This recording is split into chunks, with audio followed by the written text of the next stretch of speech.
नमस्कार साथियों, स्वागत है आप सभी का मरुरंग दर्शन में। साथियों, कहा जाता है कि मंजिल से ज़्यादा खूबसूरत सफ़र हुआ करता है और ऐसे ही एक खूबसूरत और रोमांचित सफ़र पर आपको लेकर ये मरुरंग दर्शन की टीम राजस्थान के ब्यावर और राजसमंद जिले की सीमा पर स्थित रावड़ी टाटगढ़ अभयारण्य के घने और ऊंचे पहाड़ों के बीच में स्थित एक प्राचीन स्थान दूधलेश्वर महादेव पर।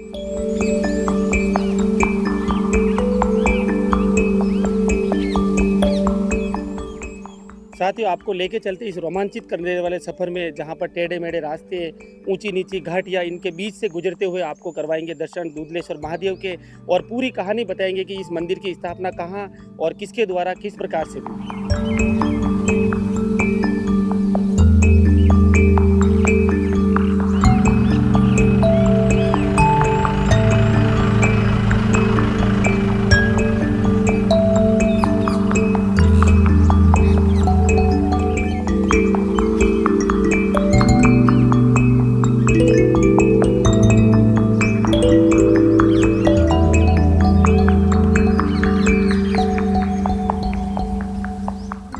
इस समय हम खड़े हैं टाटगढ़ रावली अभयारण्य के एंट्री पॉइंट पर। आप मेरे पीछे ये गेट देख पा रहे हैं, यहीं से टाटगढ़ रावली अभयारण्य की शुरुआत होती है और जहाँ तक आप मंदिर तक जाओगे वहाँ तक दूर दूर तक आपको घना जंगल मिलेगा। और आपको सावधानी ये बरतनी है कि इस जंगल में काफ़ी हिंसक और जो है जानवर रहते हैं, उनसे आपको बच के चलना और अनावश्यक अपना जो वाहन है उनका हॉर्न नहीं बजाना है, जिनसे कि उनको असावधानी या असुविधा ना हो।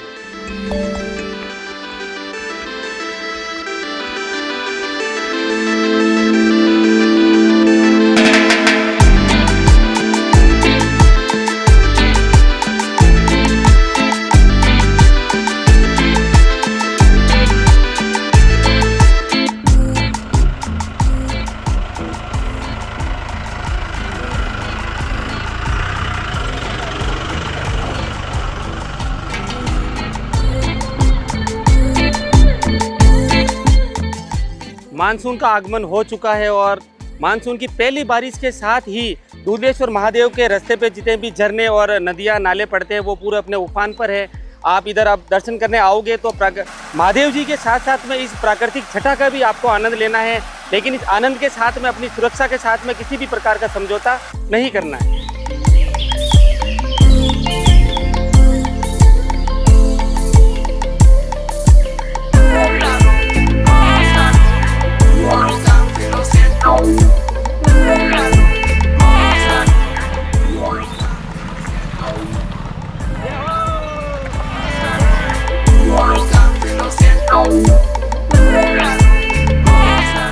साथियों, अरावली की खूबसूरत वादियों में कलकल बहता पानी और उसी के साथ में हमारे साथी और हम सब एक स्थान पर बैठकर घर से बना हुआ खाना जो साथ में लाए, यहाँ बैठ के प्रकृति की गोद में आनंद ले रहे हैं। आप जब भी ऐसे स्थान पर विजिट करें अपने परिवार दोस्तों के साथ तो घर का बना खाना लाए साथ में और इस प्राकृतिक नज़ारे का आनंद ले। और सबसे बड़ी चीज़, साफ सफाई का ध्यान रखें। जो भी आपके प्लास्टिक वगैरह लाते हो वापस थैली में डाल के अपने साथ घर ही लेके जाएं।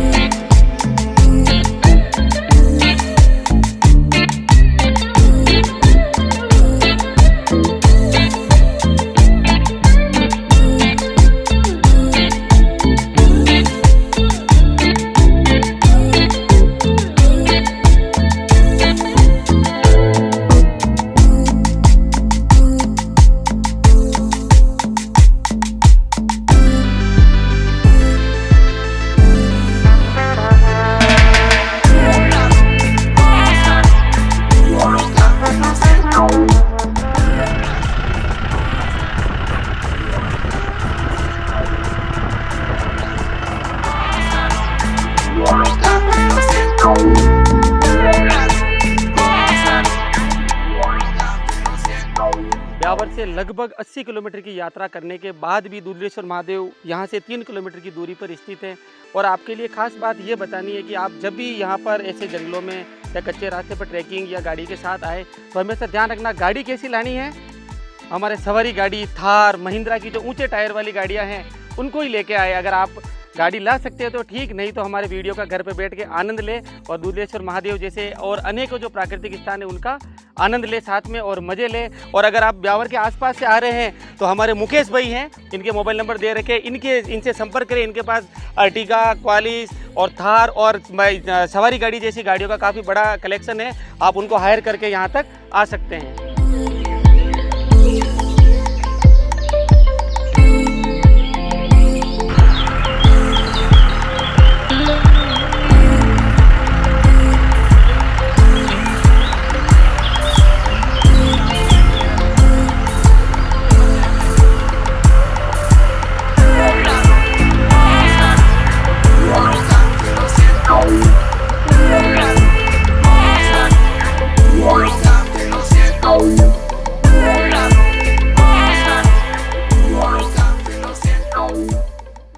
दुर्गम रास्तों से गुजरने के बाद अंततः हम पहुंच चुके हैं दूधलेश्वर महादेव मंदिर में।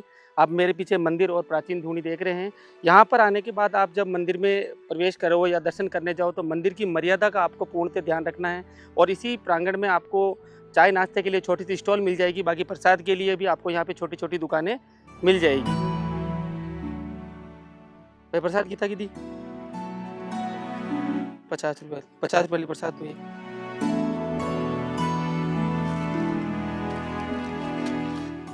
इसमें क्या भाई, देखो एक नारियल है, छोटी सी प्रसाद है, मखाने वगैरह और एक अगरबत्ती का पैकेट आपको मिल जाएगा। अब जैसी आपकी श्रद्धा है उसके अनुसार आप प्रसाद खरीद सकते हैं और महादेव के चरणों में अर्पित कर सकते हैं। आइए आपको करवाते हैं इस चमत्कारिक स्थान दूधलेश्वर महादेव का दर्शन।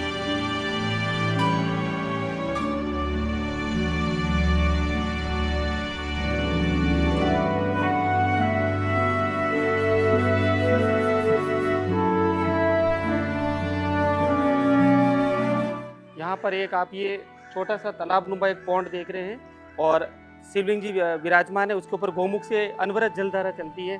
ये जो जलधारा है, आप ऊपर की तरफ एक मुख्य एक कुंड है गंगा मैया का, वहाँ से लगातार साल भर ये जलधारा अनवरत चलती रहती है। चाहे कितनी भी बारिश हो, चाहे बारिश ना हो, इस जलधारा के बहाव में कोई भी परिवर्तन नहीं आता है। आप देख रहे हैं यहाँ पर साफ सफाई का भी ध्यान रखा गया है और महादेव जी भी यहाँ पे विराजमान है। और जो ऊपर की तरफ जो गंगा मैया की जो मुख्य कुंड है, आपको वहां पर लेके चलते हैं और उस चमत्कारिक कुंड के बारे में आपको जानकारी देते हैं। इसी जल कुंड के पास में एक प्राचीन धूणा है, जहाँ यहाँ पर जितने भी ऋषि मुनि रहे हैं वो यहाँ भगवान शिव की आराधना करते रहते हैं।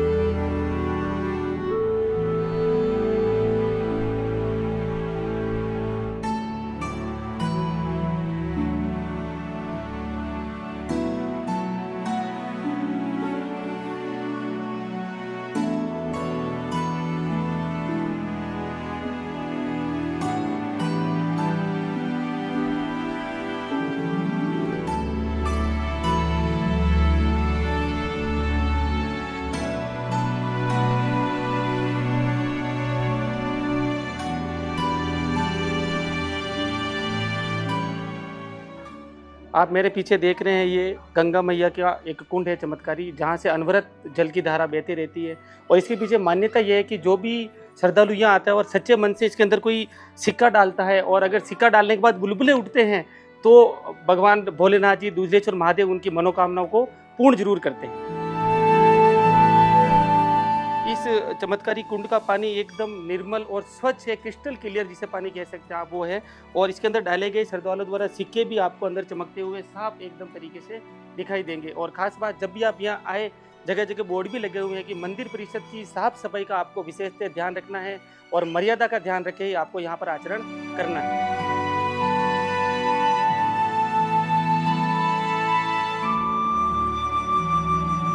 अभी आप मेरे पीछे जो एक साधु वेश में प्रतिमा देख रहे हैं, ये उन्हीं परम शिव भक्त खंगार जी की प्रतिमा है, जिनको सर्वप्रथम भोलेनाथ जी ने एक साधु के वेश में दर्शन दिए और दूधलेश्वर धाम की स्थापना का कार्य शुरू हुआ। दूधलेश्वर धाम के स्थापना के पीछे की जो भी आपको कहानी है, कथा है, वो यहाँ पर एक शिलालेख लगा है, उसके ऊपर आपको पूरी जानकारी मिल जाएगी। भगवान भोलेनाथ ने किस प्रकार से खंगार जी को दर्शन दिए और कर्म से कैसे कैसे चमत्कार के साथ में इस दूधलेश्वर स्थान की स्थापना हुई थी।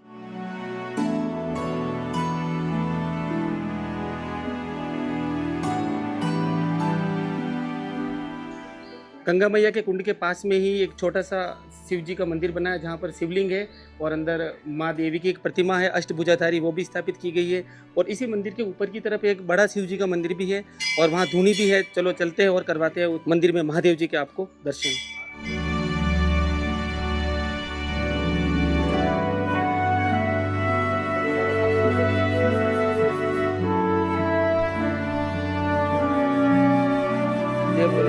यहाँ पर भगवान भोलेनाथ शिवलिंग के रूप में विराजमान है और ऊपर से अनवरत जो जल की धारा चलती है। इसी के साथ पीछे सफ़ेद संगमरमर की भगवान शिव की एक प्रतिमा भी स्थापित की गई है। आप यहाँ आए, भोलेनाथ को जल अर्पित करें और अपना आनंदमय समय यहाँ पर बैठकर व्यतीत करें।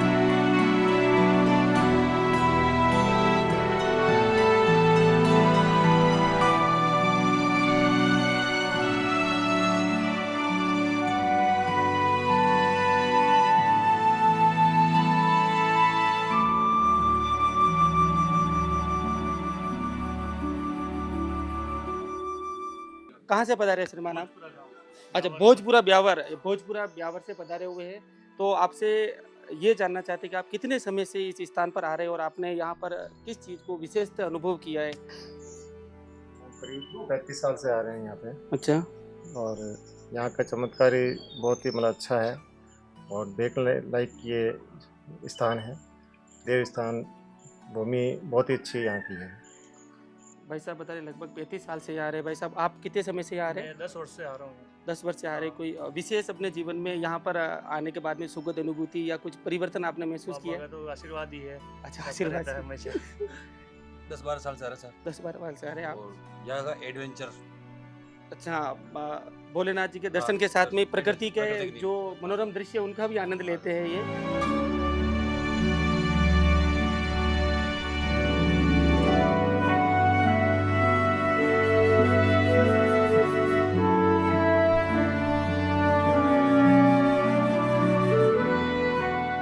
हमें प्रांगण में एक अन्य श्रद्धालु और मिले जो श्रीमान आपका शुभ नाम?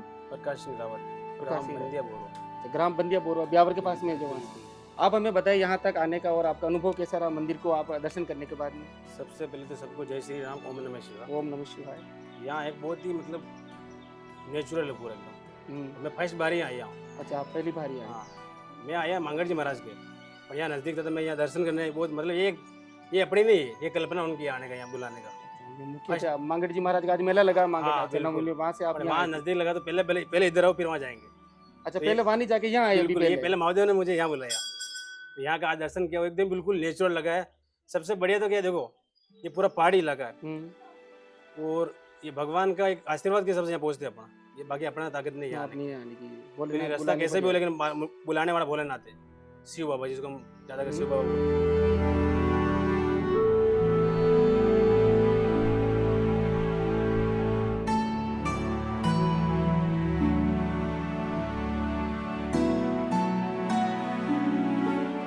मंदिर प्रांगण में हमें यहाँ पर आए हुए कुछ श्रद्धालु मिले हैं, उनसे महादेव जी के बारे में यहाँ की थोड़ी जानकारी लेते हैं। भाई साहब जय बोले। आपका शुभ नाम? अजय पाल सिंह। अजय भाई, आप कितने समय से यहाँ पर इस दूनी पर आ रहे हैं? कम से कम 15-20 साल का हो गया। अच्छा, 15-20 साल की उम्र से आप यहाँ आ रहे हैं? आते हैं हम तो 25, मेरी तो उम्र तो 26-27 साल। अच्छा, अब 10-15 साल से भाई साहब यहाँ आ रहे हैं आ रहे हैं हम तो। और महादेव जी के दर्शन करें। आप निवासी यहीं के हैं या मालटे के मालोतो की वेर के ही ये निवासी टारगेट हैं में भाई है, साहब? पास में ही है। अच्छा, टॉडगढ़ में है। हाँ। तो आप यहाँ पर आ रहे हैं तो ये आप थोड़ी सी आपसे ये पूछना चाहते हैं कि यहाँ का आपने कोई खास चमत्कार आपने अनुभव किया अपने जीवन में? बहुत चमत्कार है सर यहाँ का तो। इसका कोई अपन मतलब बोल के नहीं बता सकते, बहुत चमत्कार है। यहाँ स्थान के मंदिर बहुत है। ही अच्छे चमत्कार है और ये कह रहे हैं कि काफी हम दूर-दूर एक्सप्लेन से। नहीं कर सकते, आपको अनुभव करना पड़ता है। काफी दूर दूर से आते हैं यहाँ पे। अच्छा, काफी दूर दूर से यहाँ पे श्रद्धालु आते हैं और हमारे साथ में नन्हे मुन्ने बालक भी आए हुए हैं यहाँ पर। बेटा आप कहाँ से आए हो? जवाजा से। आपका शुभ नाम? हर्षवर्धन। आपका? अंकित सिंह। राहुल सिंह। ये सभी जवाजा से यहाँ पर महादेव जी के दर्शन करना है। बेटा कितने समय से आ रहे हो? पहली बार या पहले आए हो आप? पहले आए हुए हैं।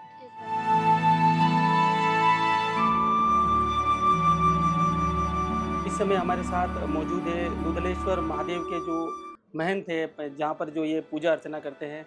महाराज जय भोलेनाथ। जय बोले। महाराज जी आपका शुभ नाम? मेरा नाम प्रमोद गिरी है। प्रमोद गिरी जी। महाराज आप यहाँ पर कितने समय से इस स्थान की सेवा कर रहे हैं महाराज आप? मेरे को 13 साल हो गए। महाराज 13 साल से यहाँ पर तपस्या भी कर रहे हैं और स्थान को जागृत रखने का कार्य कर रहे हैं। और महाराज आपसे एक ये जानकारी प्राप्त करनी है हमें कि ये स्थान कब स्थापित हुआ है और इसकी मुख्य चमत्कारिकता क्या है, उसके बारे में थोड़ी सी आप हमें जानकारी दें। ये बात तो सरपंच साहब बता देंगे आपको, जो भी है यहाँ की जानकारी सब सरपंच साहब देंगे। अच्छा, सरपंच साहब? ये यहाँ के भूतपूर्व सरपंच साहब। भूतपूर्व सरपंच साहब, ठीक है नहीं। इस दुधलेश्वर महादेव की स्थापना और इससे जो जुड़ी जानकारी है उनकी ये जानकारी है जो यहाँ के भूतपूर्व सरपंच है शंकर सिंह जी मालातो की वेर के हैं, वो हमें देंगे। सरपंच साहब जय भोलेनाथ। जय भोलेनाथ। आप हमें और हमारे दर्शकों को ये बताएं कि इस स्थान की स्थापना कब हुई, किसके द्वारा हुई, इसके पीछे क्या एक कहानी है जो हमने सुनी है कि भोलेनाथ जी ने स्वयं दर्शन देके स्थापना करी थी इस स्थान की? सर ये सत्य बात है। करीब 700 साल पहले यहाँ पे हमारे खंगार जी नाम के जिनकी मूर्ति बैठी हुई है ऊपर जो लगी हुई है, ऊपर जो मूर्ति लगी हुई है, खंगार जी को अरस परस मतलब साक्षात भगवान मिले थे। अच्छा। और खंगार जी गेहूँ चरा रहे थे उस टाइम, तो गेहूँ चराते चराते भगवान के दर्शन हो गए। अच्छा।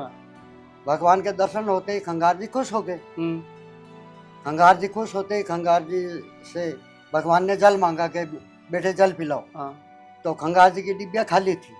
अच्छा। तो बोले कि बेटे जल तो है ना, आप इनकार क्यों कर रहे हो? बोले बाप जी मेरी डिब्बिया में जल नहीं है। तो जो बोतल वगैरह जो भी हाँ। पात्र था बताइए, मेरे तो खाली है। हाँ, पात्र खाली था उनका।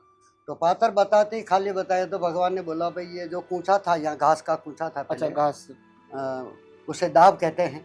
अच्छा, मतलब दाब। पुराने टाइम में दाब कहते हैं पुराने लोग। हाँ, तो उसका दाब का पेड़ को उखेड़ा तो वहां से पहले दूध की धार चली अच्छा, और उसके बाद में ये जलधारा जैसे भगवान की जटाओं में से चलती है अच्छा। वैसे ये धार कंटिन्यू आज तक चलती है। आज जो ऊपर वो गंगा मैया का कुंड है उसकी बात जी करें सर। आप? अच्छा, जी सर। उसके बाद भगवान ने, उनके पास कमंडल था, कमंडल दिया कि बेटे जाओ दूध लेके आओ। दूध लेके आओ। तो खंगार जी बोले कि सर बछड़े घर पे है, गेहूँ दूध नहीं देगी। तो भगवान बोले कि जा बेटे जो सामने से आती है उसका लेके आओ। अच्छा, तो जो भी सर- सामने से आ रही उस गाय का दूध लेके आ गया। हाँ तो सर बताते परोटे में 2 साल की बछड़ी अच्छा, 2 साल की जो बछड़ी थी वो बछड़ी आई। थी वो एकदम सामने आई और सामने आते ही खंगार जी बैठे, दूध निकल गया और खंगार जी लेके गए। खंगार जी भी इतनी खुश हो गए। फिर भगवान ने अपनी जटाओं में से कहते कैसे 5 दाने चावल के निकाल के उसमें डाले और उससे खीर पकाई। खीर पकाई और जैसे अपन जैसे आदमी थे गवाली आसपास सबको बुलाया और फिर यहाँ से डाक पत्ते मंगा के सबको खिलाया। सब चले गए और खंगार जी और भगवान वहीं पे रुके रहे। वहीं पे रुके रहे क्योंकि खंगार जी ने भगवान के ऐसे लय लगाती थी, नेत्र से नेत्र मिला दी। अच्छा, आंखों से आंखें मिला के वहाँ आंखों बैठे से रहे आंखें- वो। बिल्कुल आंखें मिला दी खंगार जी ने। तो आंखें मिलाते ही भगवान को पता चल गया कि भक्त कोई अच्छा है। तो बोला कि भगवान कुछ मांगो, मतलब खंगार जी को खंगार जी को बोला बोला कुछ मांगो आप। तो खंगार जी ने बोला कि मुझे भगवान कुछ नहीं चाहिए, मैं तो आपके संग में रहना चाहता हूँ। रहना चाहता हूँ। तो भी भगवान ने काफी इधर उधर बताया। फिर भगवान के पास ये जो कमंडल डिबिया थी हाँ, उसका भगवान ने बताया कि जाओ बेटे इच्छा पूर्ण भोजन, जब भी अपने प्रोग्राम होता है घर पे परिवार में, कभी शादी है, खरस मौसर है, कोई भी ऐसा अच्छा बड़ा प्रोग्राम होता है यज्ञ वगैरह, तो उसमें मेरे नाम के आपको जितने भोजन की आवश्यकता है नाम मात्र भोजन बना देना, भोजन को ढक देना और मेरे नाम की धूप दीप मतलब धूप अगरबत्ती अगरबत्ती तह कर दिल से करके और फिर भोजन प्रसाद। हाँ हाँ, वो अक्षय पात्र ही करते हैं। अच्छा, अक्षय पात्र दिया था। कभी अक्षय यानी कभी क्षय खत्म नहीं होने वाला हाँ। पात्र, जिससे कभी नहीं होने वाला सदा खत्म। बार जैसे चलता आ अच्छा, रहा वो पात्र हाँ। बाद में उनको दे दिया और है। दे दिया वो चलता रहा। हाँ चलता रहा। और फिर भगवान काफी कहते रहे खंगार जी के मैं साथ चलूंगा अपन। भगवान तो बोले कि जा बच्चे इधर दे, तेरी गाय पे शेर पड़ गया। तो जैसे ही भगवान ने इधर देखा तो खंगार वो तो भगवान जी अंतर ध्यान हो गए वापस। अंतर ध्यान हो गए भगवान। यहाँ पर मुख्यतः मेले के बारे में हमें देखिए कौन कौन से समय मेला लगता है यहाँ पर? ये तो पूर्णिमा में लगता है और हाँ। शिवरात्रि को लगता है शिवरात्रि को और हर शिवरात्रि को लगता है, हर पूर्णिमा को लगता है यहाँ पे मेला। हरियाली अमावस्या को भी विशेष हरे अमावस्या को तो विशेष तौर पे यहाँ पे भीड़ होती है, प्रशासन अच्छा। की दखल होती है उसमें। तो प्रशासन भी यहाँ पे खुद काफी आता है। दखल आके करता है क्योंकि ओवर क्राउड होता है पूरा हाँ, मेला ओवर ही। क्राउडेड हो जाता है, स्पेस की भी थोड़ी दिक्कत रहती है। बिल्कुल बिल्कुल, स्पेशली क्योंकि 1 किलोमीटर 2 किलोमीटर पहले स्पेशली उनको ओवर क्राउड को वही कंट्रोल किया डाइवर्ट जाता करना है। पड़ता है। अच्छा। सारी चीजों को मारवाड़ मेवाड़ और मगरा मगरा। अच्छा, तीनों चीजों को डाइवर्ट करने डिस्ट्रीब्यूट करना पड़ता है ट्रैफिक को। उसके बाद में यहाँ का मेला होता है स्थानीय। और स्थानीय आज तो श्रीमात मोहम्मद जी आज विराजमान है नहीं, मैं विरक्ति देख रहा हूँ उनकी। तो हाँ वो तो है। कि नहीं? दलपत सिंह जी Sorry। से अच्छी जानकारी हमें प्राप्त हुई। आशा करते हैं जो यहाँ के हमारे यूट्यूब के जो व्यूवर्स हैं और जो उसके अलावा जो स्थानीय लोग भी हैं ऐसी प्रतिभा से परिचित होंगे जैसे स्थानों के बारे में अच्छी जानकारी रखते हैं। धन्यवाद भाई साहब आपको। जय भोलेनाथ।